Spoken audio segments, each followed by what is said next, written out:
عزیزان گرامی، حضرت فقیہ اعظم رحمہ اللہ تعالی کا امتیاز کیا تھا، مقام کیا تھا؟ وہ یہ نہیں کیا کہ صرف لکیر کے فقیر بنے رہیں، یہ نہیں کیا کہ جو ماضی سے روایت ملی اس کو آگے لے کر چلیں، بلکہ اس کے ساتھ یہ بھی کیا کہ اپنے عہد کے تقاضوں کے مطابق اجتہاد کریں۔ اس لیے عربی میں کہتے ہیں کہ وَهُوَ أَبُو عُذْرِهِ۔ امرؤ القیس نے لکھا ہے اپنے گھوڑے کی تعریف میں کہ بلند پہاڑ جو برف سے ڈھکا ہوا ہو اور ایک پگڈنڈی ہو جو برف سے چھپی ہوئی ہو، تو میرا گھوڑا اتنا با کمال ہے کہ اس میں سے راستہ نکالتا ہے لیکن سلپ نہیں ہوتا، پھسل کر کھائی میں نہیں گرتا، وہ نیا راستہ نکالتا ہے۔ تو جو نئی راہ نکالے عربی میں اسے ابو عذر ہی کہتے ہیں۔ تو میں سمجھتا ہوں کہ حضرت فقیہ اعظم رضی اللہ تعالی عنہ نے اپنے دور میں، اپنے دور کے لیے اور آنے والوں کے لیے اجتہاد کی نئی راہیں پیدا فرمائیں۔ میں چند مثالیں آپ کے سامنے پیش کروں گا، اور جب انہوں نے نئی راہیں پیش کی تو ظاہر ہے کہ لوگ تعاقب کرتے ہیں کہ امام اہل سنت نے تو یہ کہا تھا، ہمارے اکابر نے تو یہ کہا تھا، آپ ان کی راہ سے ہٹ رہے ہیں۔ تو آپ نے فرمایا کہ یہ شعار بھی مجھے امام اہل سنت سے ملا ہے۔ امام اہل سنت مجدد دین و ملت امام احمد رضا خاں قادری محدث بریلی رضی اللہ تعالیٰ عنہ کے بارے میں فرمایا کہ یہ راستہ، یہ شعار تو انہوں نے ہمیں بتایا ہے۔ کیوں کہ انہوں نے اپنے سے پہلے اکابر سے اختلاف کیا، انہوں نے علامہ ابن عابدین شامی سے اختلاف کیا، انہوں نے فقیہ النفس امام قاضی خان سے اختلاف کیا، اور فقیہ النفس کے معنی یہ ہیں کہ ایسا خوش نصیب انسان کہ جس کے ذہنی اور فکری اور علمی ڈھانچے کو اللہ تعالیٰ نے فقہ اور فقاہت کے سانچے میں ڈھال لیا ہو۔ تو ان سے اختلاف کیا، اور امام اہل سنت نے اسے تطفلات سے تعبیر کیا کہ چھوٹا منہ بڑی بات، اور فرمایا کہ امام اہل سنت کے ہزاروں تطفلات ہیں لیکن کوئی مجدد معصوم نہیں ہوتا۔ اور یہ بھی فرمایا کہ کسی مجدد نے یہ نہیں کہا کہ اب میں اجتہاد کا سلسلہ ختم کر کے دروازے کو تالا لگا کر جا رہا ہوں، بلکہ انہوں نے ہمارے لیے نئی جہتیں اور نئے راستے کھولے، اور ہم اگر ان سے بھی اختلاف کرتے ہیں تو ان کی سنت پر عمل کرتے ہوئے اختلاف کرتے ہیں۔ کہ جس طرح انہوں نے دلائل کی روشنی میں اپنے اکابر سے اختلاف کیا، اسی طرح سے ہم بھی دلائل کی روشنی میں ان سے اختلاف کر سکتے ہیں۔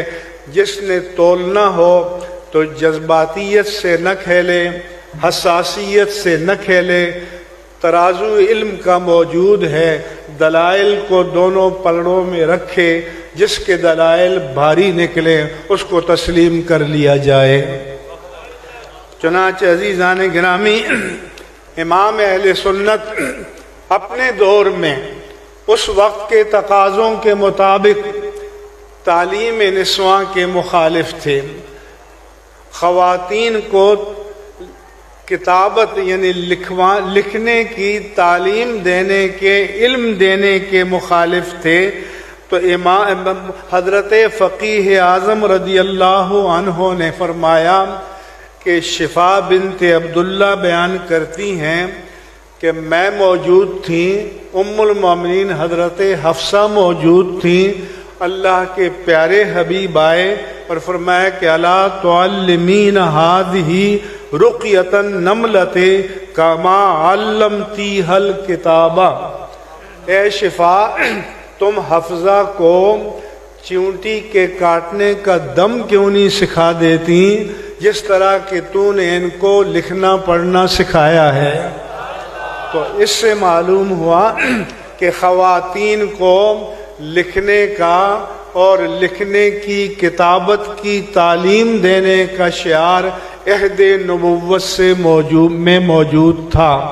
چنانچہ فقیہ اعظم رضی اللہ تعالی عنہ نے اس وقت یہ پہل کی، اور علامہ غلام رسول سعیدی نے لکھا اللہ تعالی حضرت علامہ محمد نور اللہ بصیر پوری رحمہ اللہ کی قبر کو نور سے بھر دے، انہوں نے سب سے پہلے تعلیم کتابت نسواں کے جواز پر ایک مبسوط، مبرہن اور مدلل رسالہ تحریر فرمایا، اور ہم ایسے طالبان علم کے لیے تحقیق اور تدقیق کی راہیں کشادہ فرما دی۔ آپ مجھے بتائیں اگر فقیہ اعظم نہ ہوتے تو آج جو پاکستان میں اہل سنت کے لیے بنات کے مدارس کا جال پھیلا ہوا ہے یہ کیسے قائم ہوتا؟ میں کہتا ہوں کہ یہ سارا صحیح بخاری میں یہ حدیث موجود ہے۔ حضرت عبداللہ بن عمر رضی اللہ تعالیٰ عنہ بیان کرتے ہیں کہ جب نبی صلی اللہ علیہ وآلہ وسلم غزوہ احزاب سے لوٹے تو آپ نے فرمایا بنو قریظہ ہی میں پہنچ کر نماز پڑھنا۔ راستے میں نماز کا وقت آ گیا، بعض صحابہ نے کہا جب تک ہم بنو قریظہ نہیں پہنچ جائیں گے نماز نہیں پڑھیں گے، اور بعض صحابہ نے کہا نہیں، رسول اللہ صلی اللہ علیہ وآلہ وسلم کی یہ مراد نہیں تھی، ہم نماز پڑھیں گے۔ بعد میں حضور نبی اکرم صلی اللہ علیہ وسلم کے سامنے اس کا ذکر کیا گیا تو آپ صلی اللہ علیہ وسلم نے ان میں سے کسی فریق کو بھی ملامت نہیں کی۔ یہ حدیث صحیح بخاری میں موجود ہے۔ تو یاد رکھ لیں بعض مسائل میں صحابہ کرام کا بھی آپس میں اختلاف تھا۔ حضرت عمر رضی اللہ تعالیٰ عنہ اور حضرت عبداللہ بن مسعود رضی اللہ تعالیٰ عنہ جنبی کے لیے تیمم کے جواز کے قائل نہیں تھے،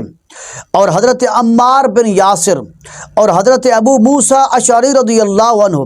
اور دیگر صحابہ کرام اس کے جواز کے قائل تھے۔ احرام باندھنے سے پہلے غسل کر کے خوشبو لگانے کو حضرت عبداللہ بن عمر رضی اللہ تعالیٰ عنہ ناجائز کہتے تھے، اور حضرت ام المومنین عائشہ صدیقہ رضی اللہ تعالیٰ عنہ اس کو جائز کہتی تھی۔ حضرت عمر فرماتے تھے کہ میت پر نوحہ کرنے سے اس میت کو عذاب ہوتا ہے۔ حضرت عائشہ صدیقہ فرماتی تھی کہ یہ نوحہ کرنے والوں کا گناہ ہے، اس میں میت کو عذاب کیوں ہوگا؟ اور اسی طرح حضرت عمر اور حضرت عثمان غنی رضی اللہ تعالیٰ عنہ حج تمتع کو ناجائز کہتے تھے، اور باقی صحابہ کرام اس کو جائز کہتے تھے۔ تو خلاصہ کلام یہ ہے کہ ائمہ مجتہدین کے مابین اگر کسی مسئلے میں اختلاف ہو جائے، علمی اختلاف ہو جائے، تو اس کا مطلب یہ نہیں ہے کہ پھر دوسرا فریق اسلام سے خارج ہو گیا، دین سے خارج ہو گیا، وہ کافر ہو گیا، وہ مرتد ہو گیا، معاذ اللہ استغفر اللہ۔ جس طرح آج لوگوں نے رٹ لگا رکھی ہے یہ بالکل قرآن کے بھی خلاف ہے، حدیث کے بھی خلاف ہے۔